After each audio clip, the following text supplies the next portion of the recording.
చూస్తూ ఉంటాను సార్, మేము అన్ని రెగ్యులర్గా చూస్తూ ఉంటాను. మాకు ప్రోగ్రామ్స్ అని పంపిస్తూ ఉంటాడు. మీ ఇంటర్వ్యూస్ అన్ని ఇంటర్వ్యూ చూస్తుంటాం అనమాట. రామకృష్ణ అని ఇక్కడ గుడి చూస్తావా?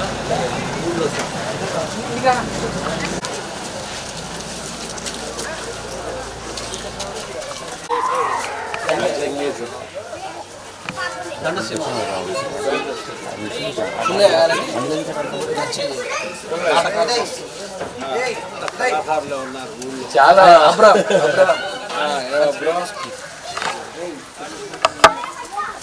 కళాకారులు ఉన్నారు అబ్బాయి. తెలంగాణ రాయలసీమ భాష, రాయలసీమ భాష లేదు సార్. వెంకటరావు సార్ అని మా ఊరి పంతులు గారు. నా కుర్చీలు లోపల గుడ్లో దర్శనం చేసుకోవచ్చు.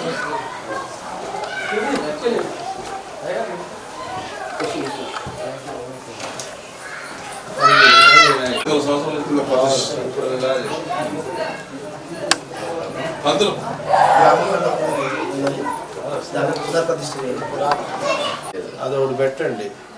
గుళ్ళో ములక్కాయ చెట్లు, మా అబ్బాసికాయ చెట్లు ఉండకూడదు.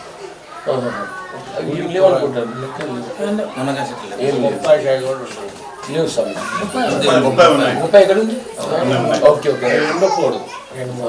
ఇంకేమైనా మీరు తులసి చెట్లు పెట్టుకోవచ్చు. తులసి చెట్లు పెట్టుకోవచ్చు, నిమ్మ చెట్లు పెట్టుకోవచ్చు, బొప్పాయి, మునగ, మామిడి చెట్టు పెట్టచ్చు, అరటి చెట్టు కూడా పెట్టుకోవచ్చు. గుళ్ళో ఉండకూడదు. అలా గుడి ప్రాంతం బయట శివాలయం శివుడి మీద చేస్తారు. కరెంట్ మీరే తీసారా? అదే పోయింది. ఇట్లాంటి కొన్ని సిస్టమ్స్ జరుగుతాయి.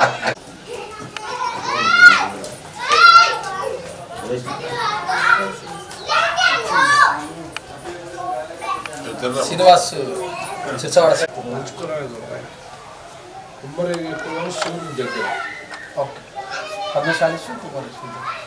పద్మశాలి కంటే కుమ్మరి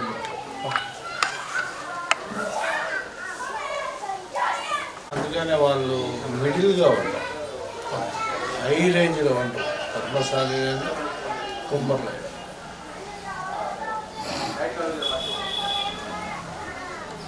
ఇప్పుడు ప్రశాంతంగా పవర్ ఉంది. పవర్ ఉంది. ఏముంది?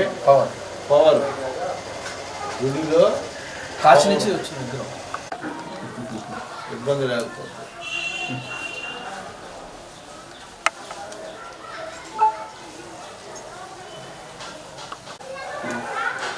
ఫోన్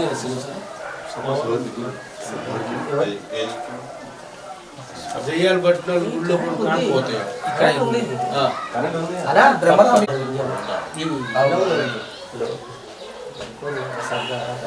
సర్పంచ్ గారు మంచి మాట చెప్తున్నా వినండి. ఏ గుడిలో అయినా శివుడు ఉంటే పక్కన అమ్మవారు ఉన్నారు. అప్పుడు మీ ఊరికి లాభం జరుగుతుంది. అమ్మవారు లేకుండా ఒక్కరిని పెట్టకూడదు. ఆంజనేయ స్వామి అంటే ఒకటి చేపించి ఇత్తడిది అక్కడ పెట్టుకోవచ్చు. స్వామీజీ మా పంతులు 6 ఏళ్ల నుంచి కొట్లాడుతున్నాడు మాతో. అమ్మవారి గుడి కట్టాడు అని మా వాళ్ళకు ప్లేస్ చూపుతా ఒక్కసారి. దేవుడికి కులం మాత్రం ఉండదు. ఇక్కడ కట్టచ్చు అమ్మవారి. నేను నాకు అంతగా అనేదానికన్నా బ్రాహ్మణుడు అమ్మవారిని పెట్టాలనుకున్నప్పుడు యాగశాల వేసి 11 రోజులు హోమం చేసి అది ఓకే ప్రతిష్ట చేసి ఊళ్ళో ఉన్న పెద్దలంతా దండలంతా వచ్చి శుభ్రంగా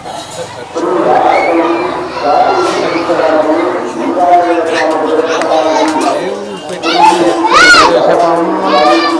పెట్టింది ఎక్కడికైనా ఈ జన్మకు దేవుడిని పెట్టుకున్నామంటే ఎంతో పుణ్యం చేసుకున్నాం. ఫలితం దక్కుతుంది వచ్చే జన్మకి. లేకపోతే నీ పిల్లలు అర్థమైందా? కుక్కకు పెడితే నీ ప్రాణం కాపాడుతుంది, దుష్టశక్తులు రానికుండా. ఆవుకు పెడితే ఐశ్వర్యం ఇస్తుంది. దేవుడికి పెడితే నీ కుటుంబం ఎప్పుడు ఎల్లవేళలా హ్యాపీగా ఉంటుంది. భగవంతుడికి పెడితే మోసం జరుగుతుంది. అదే ఎందుకు జరుగుతుంది? భగవంతుడికి పుడితే మోసం తెలుసు. నువ్వు భగవంతుడు, వాడు భగవంతుడు, ఈడు భగవంతుడు, ఈడు భగవంతుడు. నీకు ఒక శక్తి పనిచేస్తుంది, వాడికి ఒక శక్తి పనిచేస్తుంది, ఈడికి ఒక శక్తి పనిచేస్తుంది, నాకు ఒక శక్తి పనిచేస్తుంది. భగవంలో నుంచి వచ్చిన వాడల్లా భగవంతుడే. భగవం అంటే యోనియే. దేవుడి గుడికి వెళ్తే పుణ్యం, కానీ భగవంతుడు అని చాలామంది స్వామీజీలు చెప్తారు. వాళ్ళకి అర్థం తెలియక, ఏమి తెలియకపోతే ఇప్పుడు నీ ఒంట్లోకి దేవుడు వచ్చి మాట్లాడుతున్నా అంటే నువ్వు భగవంతుడే కదా. రేపు జరగబోయేది ఇవాళ కల్లో తెలుస్తుందంటే నువ్వు భగవంతుడివే కదా. గత జన్మ సుకృతం వల్ల వచ్చిందే కదా. అవునా కాదా? అవును స్వామి. ఈ స్వామీజీల వల్ల వాళ్ళకే తేడాలు తెలియక ఏదేదో చెప్తున్నారు. చాలా తప్పది. దేవుడు గుడికి వెళ్ళి పూజ చేసుకుంటే నీకు లాభం. ఏమి లాభం అంటే దేవుడి గుడిలో ఆత్మ ఎక్కడుంటుంది? ఒంట్లో ప్రతి చోట ఉంటుంది. 70% కళ్ళల్లో ఉంటుంది. సచ్చిన ఆత్మకు కూడా కళ్ళు ఉంటాయి, పైన చూస్తూ ఉంటుంది. అర్థమైందా? నీ కళ్ళు పడుకున్నప్పటికీ పగులు తేడా ఏమి ఉండదు. పగులు అందరినీ చూస్తావు, నైట్ కూడా అందరినీ చూస్తావు నిద్రలో. అంటే అది 24 hours యాక్షన్లో ఉంటుంది. అది ఆత్మ. Soul is air. ఆత్మ అన్నది గాలి. అర్థమైందా నీకు? ప్రతి జీవి కూడా పుడుతుందంటే ప్రకృతి సిద్ధంగా కొన్ని పుడతాయి, కొన్ని విచిత్రంగా పుడతాయి. పెట్టండి, పెట్టించుకుంటే ఊరికి లాభం. ఊరికి లాభం అంటే ఏముంది? ఊరి బయట కాలం వచ్చేసింది అంటే పవర్. కొబ్బరి నీళ్ళతో అభిషేకం చేయమని. కొబ్బరి నీళ్ళతో చేసుకుంటే లాభం. పాలు కన్నా మనిషిలో మలినాలు ఉంటాయి. పాలల్లో ఏదైనా కలిసి ఉంటుంది, పంచదారలో కూడా కలిసి ఉంటుంది, అన్నింటిలో కలుస్తాయి. కొబ్బరి నీళ్ళల్లోనే ఏమీ కలవలేదు, ఆ ఛాన్సెస్ లేదు. అందుకని పవిత్రం అవుతావు ఆ ఒక్క సెకండ్. అర్థమైందా? అది విషయం.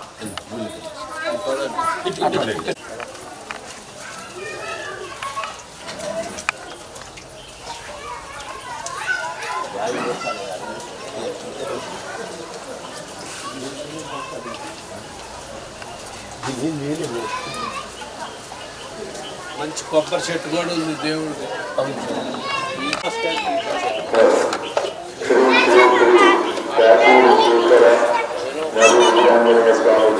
అలాగే ఉసిరి చెట్టు, ఉసిరి చెట్టు కూడా.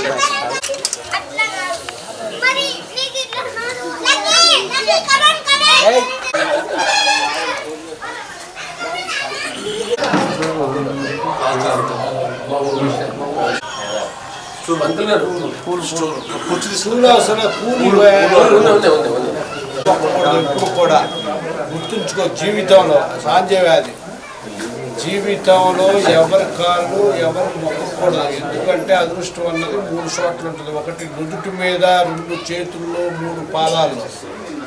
నీ తల్లిదండ్రులు పాదాలు తప్ప ఎంత స్వామీజీ అయినా, ఎంత గురువు అయినా, ఎంత గొప్పవాడైనా మొక్కకూడదు. ఎందుకంటే వాడికి పట్టిన దరిద్రం నీకన్నా తగులుతుంది, నీకున్న అదృష్టం వాడికన్నా వస్తుంది. అర్థమైందా? అందుకని చేతిలో రేఖలు ఉంటాయి కాబట్టి అవన్నీ చేయకూడదు. చెప్పండి పంతులు గారు, ఏం చెప్పమంటారు?